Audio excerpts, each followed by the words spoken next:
আমরা লক্ষ্য করেছি বারবার বিশ্বের বিভিন্ন রাষ্ট্র থেকে বিভিন্ন নাস্তিকেরা, এমনকি আমার বাংলাদেশের বিভিন্ন নাস্তিকেরা রাসূল সাল্লাল্লাহু আলাইহি ওয়াসাল্লাম সহ ইসলাম, মুসলমান, কোরআন, আল্লাহ এবং রাসূল সাল্লাল্লাহু আলাইহি ওয়াসাল্লাম পরিবারকে নিয়ে বিভিন্ন সময় কটূক্তি করেছে। তার কোনো ন্যায্য বিচার আমরা পাই নাই। ন্যায্য বিচারের দাবি আদায় করার জন্য আমরা সকল সচেতন সাধারণ মুসলমানদের একটা কমিটি সাতক্ষীরা জেলায় হচ্ছে, আলিপুর ইউনিয়নে মহাদেশ নজরুল ইসলাম সাহেবের নেতৃত্বে কমিটিটা হবে ইনশাআল্লাহ। প্রত্যেক মসজিদ থেকে ইমাম সাহেব এবং আরো 2 জন করে লোকের নাম আপনারা আমাদের বাদাম তলায় পৌঁছে দিবেন, আমার দোকানে পৌঁছে দিবেন। সাতক্ষীরা প্রত্যেকটি ইউনিয়নে এই কমিটি হবে ইনশাআল্লাহ।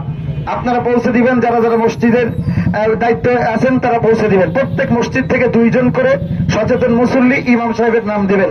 সভাপতি যদি দিতে পারেন, মসজিদের সভাপতিকে যদি দিতে চান দিতে পারবেন ইনশাআল্লাহ।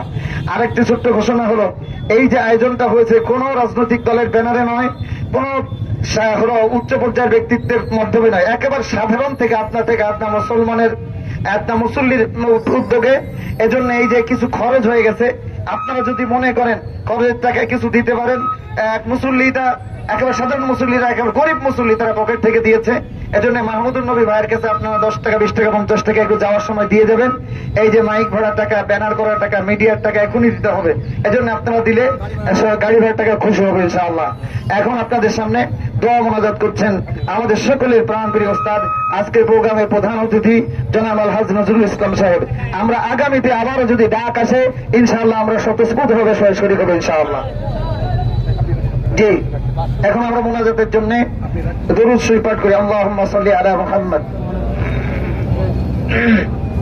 আসসালামু আলাইকুম ওয়া রাহমাতুল্লাহি তাআলা ওয়া বারাকাতুহু। দুআর পূর্বে দুটো, একটা আয়াত আর একটা রাসূলের হাদিসে